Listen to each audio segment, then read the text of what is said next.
Welcome back po sa channel namin ng aking amigang asawa at kami po ay nasa Kuwait. At si amiga, ano ba yung gagawin mo? Gagawa ang buffalo wings. Yung buffalo wings. Tanghalian natin. Tanghalian namin ni amiga. At siyempre luluto niya dyan sa kanyang legendaring luto. Kita niyo naman. Dahil maganda kasi dito, lupag gagagandang Mantika. piniprito. Piniprito Hindi pala. ganun kaaksaya sa mantika kasi lubog agad yan. Tsaka siyempre itong aming matagal na rin ang pinagsabahan namin dito. Dahil simula nung ako ay nag-Kuwait, kasama ko namin to. Itong ating lutuan na itong gagawa ni amiga. At saka buffalo wings, ano bang magiging kanyan? Magiging Lagyan ko na maraming bawang. bawang.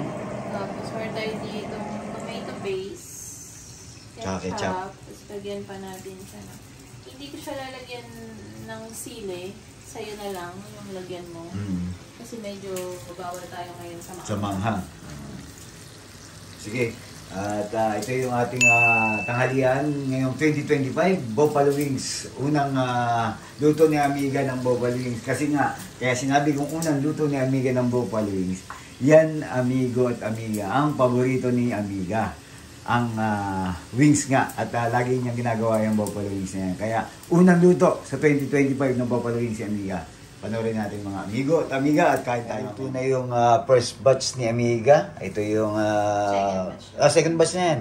Magpiprito pa si amiga ng ito yung pangatlo. Yes. Tapos yan na, sisimulan na ni amiga ang paggawa ng buffalo wings. At ba't parang mayroon kang kwan dito? Pipino. ang pipino. Partner ng iyong kwan. Ng iyong buffalo wings na gagawin. At ito nga, may butter dito. Ketchup at saka yung tomato paste ni amiga sa kanyang buffalo wings. Masarap sana yung kumanghang kasi nga bawal kay amiga ngayon ng medyo manghang eh. Kaya ako na ang gagawa ng sarili kong anghang. Yun. Abangan natin to at samahan nyo kami sa kainan namin ni amiga sa unang luto ni amiga ng buffalo wings niya. Kasi paborito nga ni amiga yan. Amiga, ano na ba yan? Tapos na yung kung nga pala ni amiga yung kanyang pinipritong wings. Amiga, ano bang ginawa mo? Nag-ano na ako ng butter, naglagay na ako ng butter.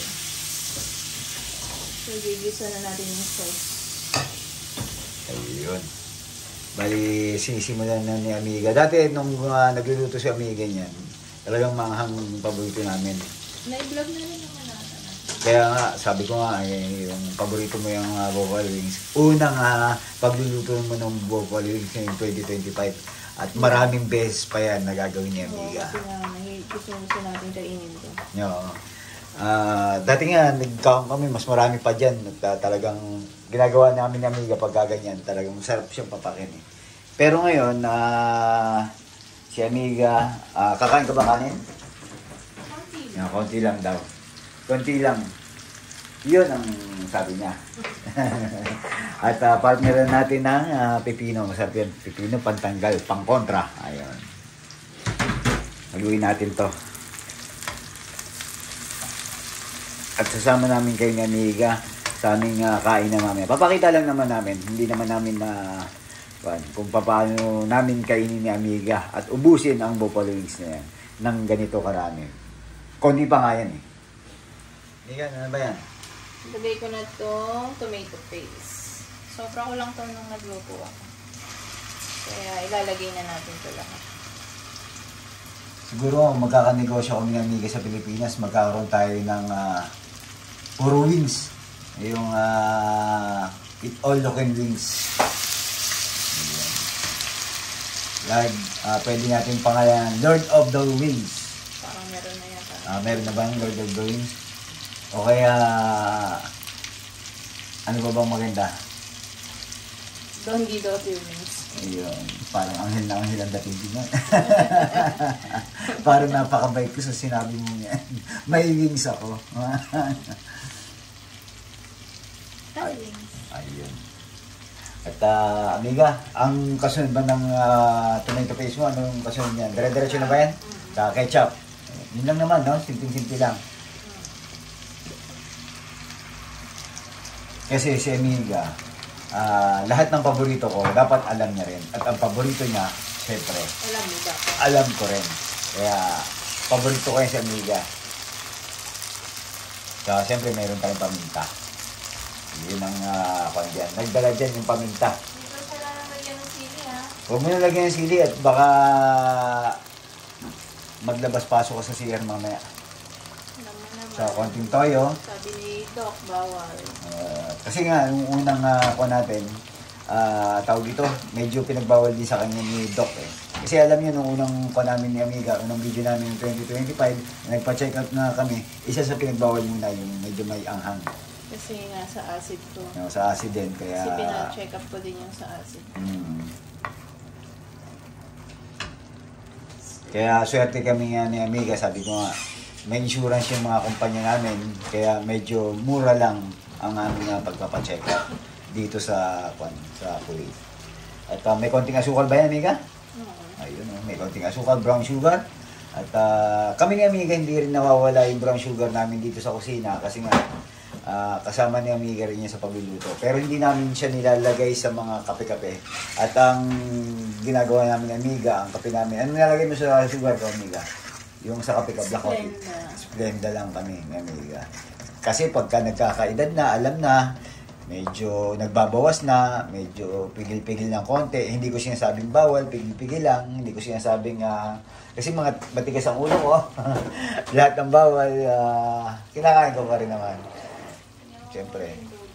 May konting tubig ba yan, Amiga? Maluto lang yung tomato paste. Ayun, no?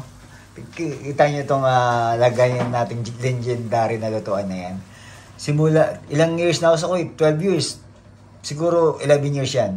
Yung ating legendary lutuan na yan. Kasi naunang pa kay Amiga to, no? Itong lutuan na yan. Yung rice cooker niya dati. Ito yung rice cooker ko dati. Ganito lang sa akin dati. Kasya na sa akin. Siyempre, naging dalawa kami ni Amiga. Si Amiga, malakas kumain ng kanin. Kaya lumaki rin yung aking rice cooker. Kaya alam mo. Ako talaga. Lagay na natin yung ating mga chicken. Chicken! Ayan, naalala ko tuloy yung batang 90s, yung tropang trumpo. Chicken! So mga batang 90s siguro alam niyo yung sinasabi ko ngayon. Ang tropang trumpo. Parang hindi ko alam. Kasi batang ko ka. Batang 2000 na. Ano ba tawag sa 2000? Millennial? hindi pa millennial. Millennial yun? Millennial na ba yun? Oo. Millennial kasi ako. Iyon ang sinasabi ko. Huwag ako, Amiga. Please. Iba na lang. At saka, Amiga. Patayin ka na yung apoy, Patay mo na. Ayun. Lagi ko sinasabi, patayin ang kalan. Huwag ang kapitbahay. Ayan. At tayo magkakain na. At yan na yung buffalo wings ni Amiga. At hintayin lang natin magpantay yung kulay niya. Kaya, alam mo ba natin pinapatay yung apoy? Bakit? Para hindi na lumambot yung mawala yung crispy ng Ng wings. hindi mawala yung crispy ng wings. Kasi parang gusto lang natin mangyari, makot dun sa sauce yung fried chicken. Yan. Kain na Amiga. At samahan nyo kami. Tikman natin yan mamaya. Siyempre papakita ko sa inyo kung paano namin ubusin ni Amiga yan. Yeah. Yan o. Natin siya dito. Gandahan mong plating mo. Yung gawin mo parang pang resto na. Mag-practice na ngayon lang. Ngayon pala mag-practice ka na. Pero dapat yan, may maganda dyan, may mga kulay green. May kulay green. Or anong tawag doon? Yung dahon? Parsley. Parsley. Basta kulay green. Yan, nabahan natin. At si Amiga nag-plating na at kain na ito. Siyempre. Yan, Amiga. Game na. At nandito na kami sa kusina sa kwarto. At ito yung ginawa ni Amiga. Ayan, no? Yung buffalo wings niya. Sarap, di ba, Amiga? Pero masarap yan. Siyempre, masarap. Saka may partner siya ditong pipino. Kuha na ako. Ayan, no?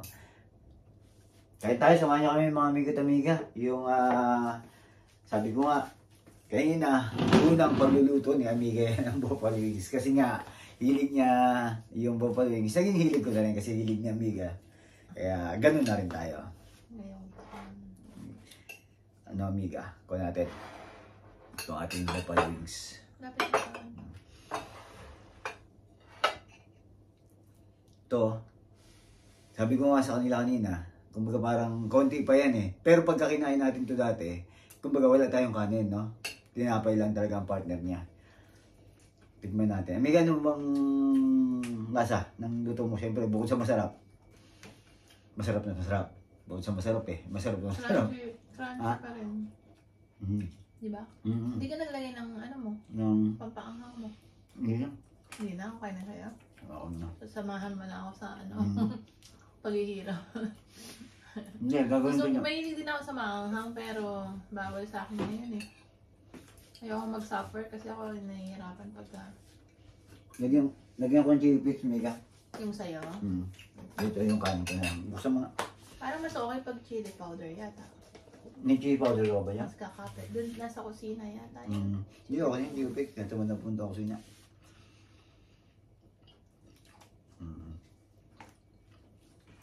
Ayan, nilagyan ko ng chili flakes mga amiga. Gawa ng para may ahang siya. Boring no pag hindi maanghang. Kaya nga eh. Boring ang lasa. Kasi nakasanayan namin medyo spicy to eh. Okay. Diba? Ang sarap at saka nanibago lang ako siguro ako ng konti. Kasi nga pagka kumain kami ni amiga nito, may anghang.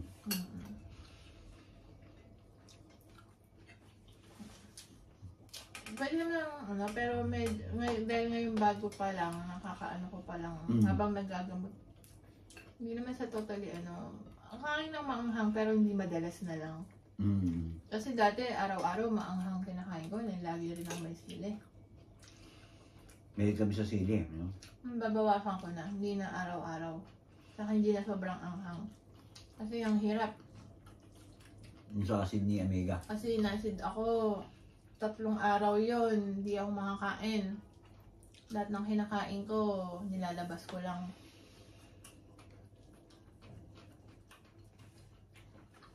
Masarap tong ginawa ni amiga. Pero mas masarap to kung maanghang. Kasi nga, yun naman talaga masarap sa bopalwings na kinakain natin dati. Maanghang. Pero itong ginagawa ni amiga to, sabi nga namin ni amiga, pwedeng pang negosyo to. Tayo na kung iba-ibahin mo lang yung flavor niya, no? Yung lasa niya na merong ako nakikita ng mga ganito. Ang dami ng kwan, no? Ang dami ng sauce, no? Iba-iba yung sauce, no? Meron na yung butter chicken lang. Ang ginagawa ng iba, pipilito muna nila, di ba? Sa sauce na lang magkakatalo. Butter chicken, tapos meron yung may parmesan cheese. Ang garlic flavor, barbecue flavor. Tayo kasi yung pinaka-favorite ko yung ganito. Spicy.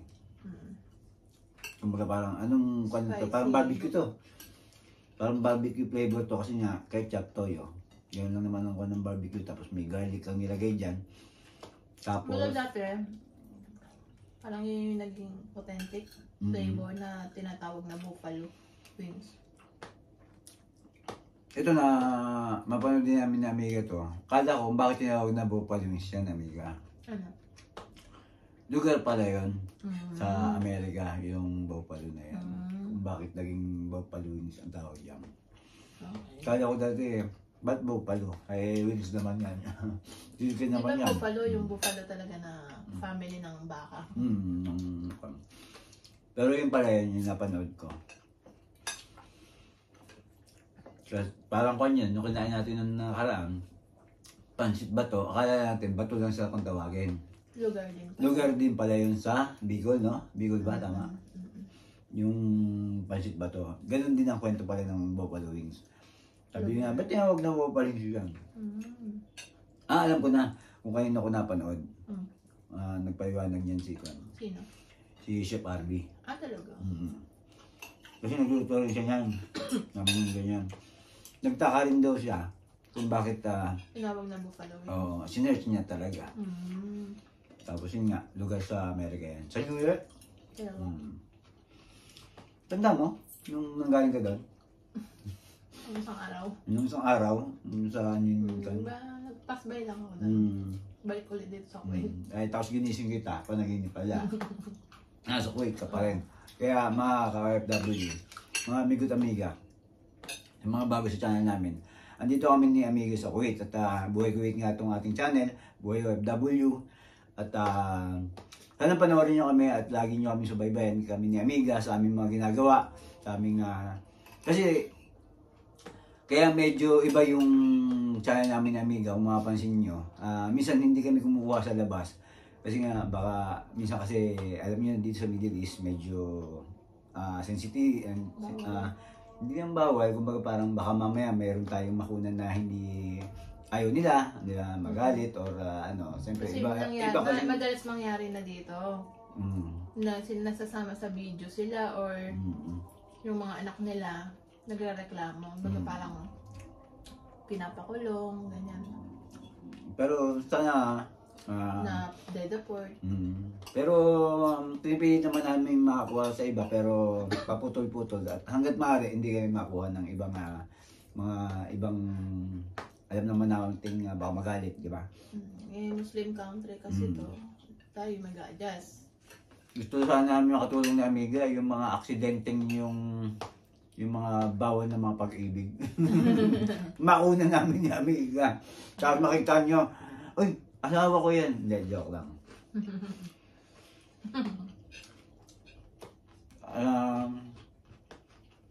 Tsaka, wala ka ng braso ko.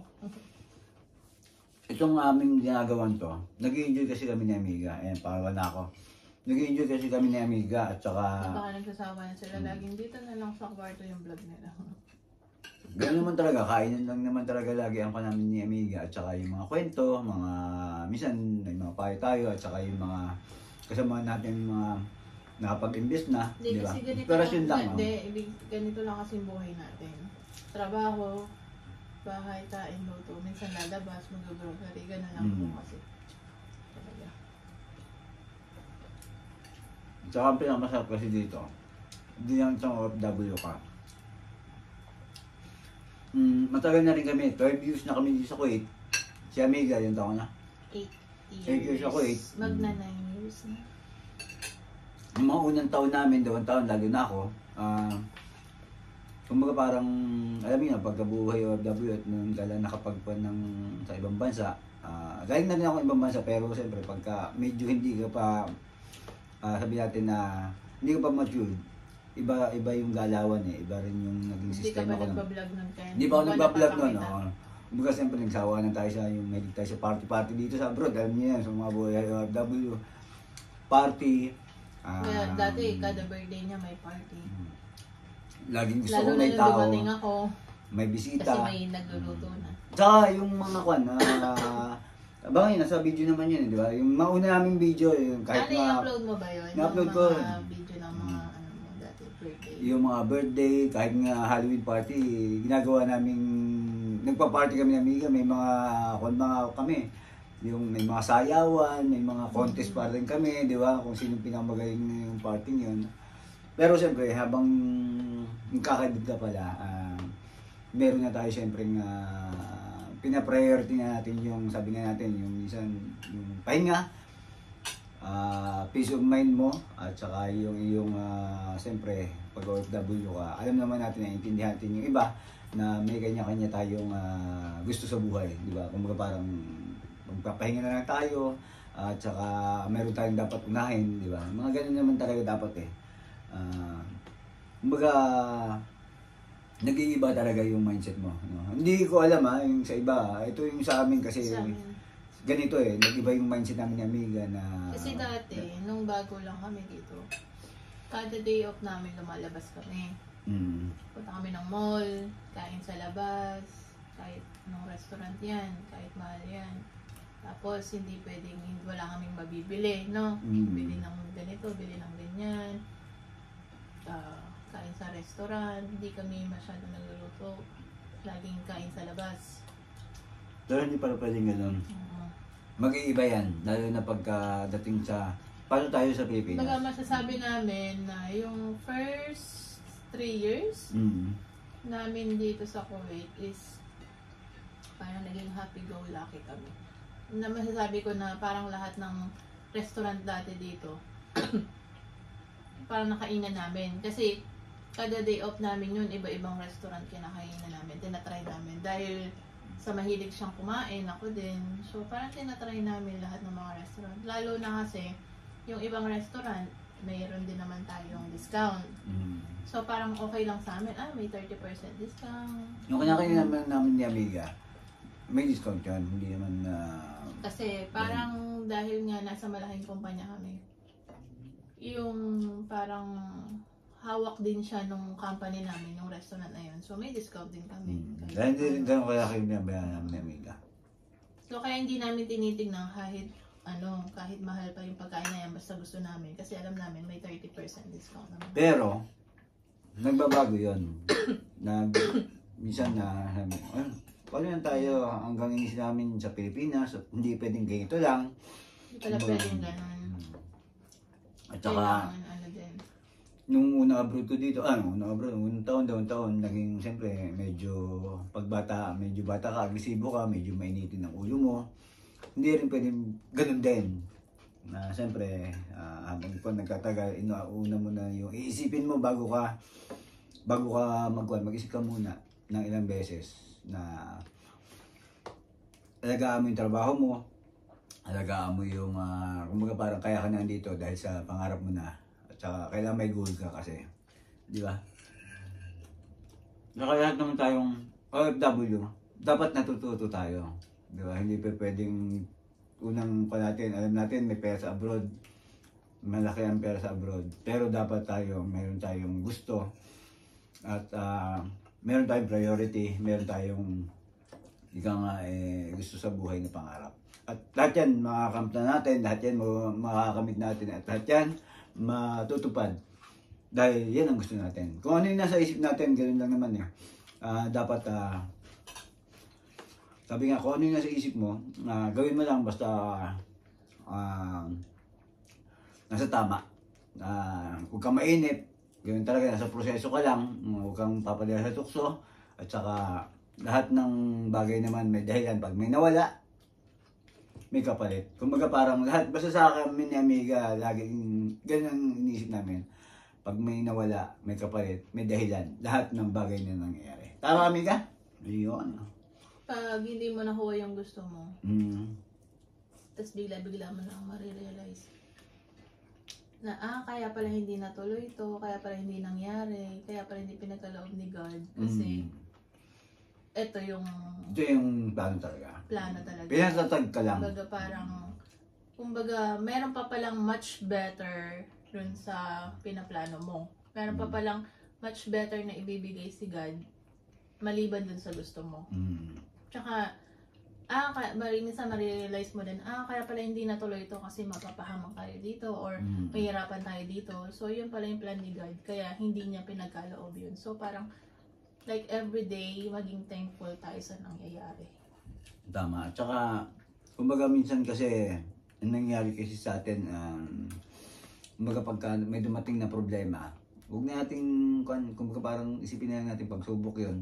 Pasalamat nga tayo, Amiga, o kaya kayo, na, napansin tayo ni Lord. Binigyan tayo ng problema, yung iba hindi na binibigyan ng problema. Hindi sila tumatatag. Habang binibigyan kayo ng pagsubok, kumbaga, yan yung, sabi nga diyan ka matututo. Diyan ka tatatag. Kaya... Tsaka hindi mo naman kasi talaga makukuha in an easy way yung gusto mo. Kailangan mo kasi talaga siyang paghirapan. Wala naman kasing instant. Oo, kanton lang ang instant at saka yung mga... Food lang.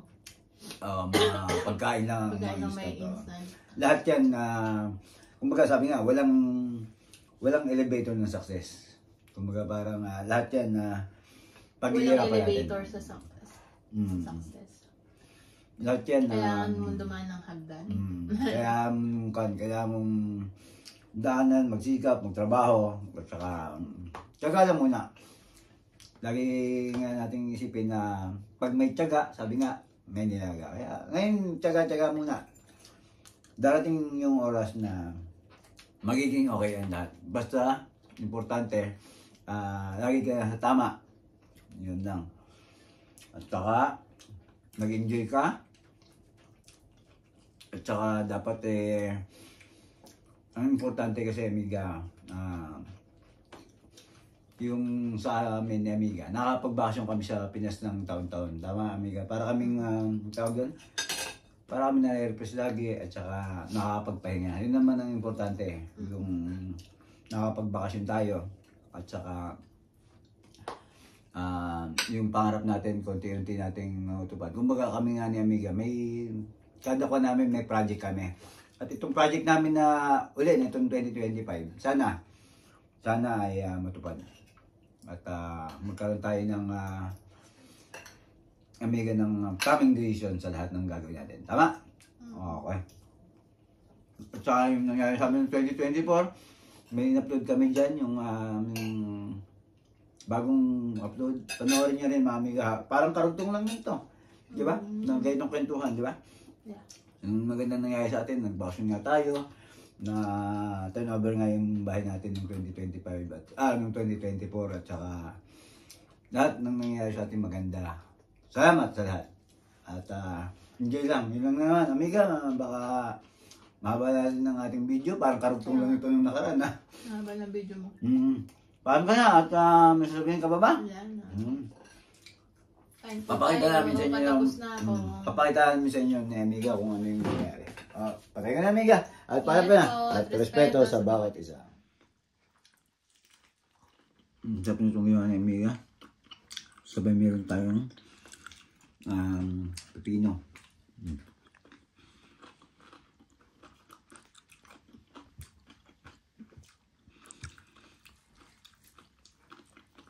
Tsaka, yung sauce niya, kuha natin, sairin natin. Tapos pepino. Sarap, subaybayan niyo kami ni Amiga sa ating YouTube channel at subscribe niyo kami, mga amigo at amiga. Ingat at respeto sa bawat isa. Ang sarap ng chicken wings buffalo ni Amiga.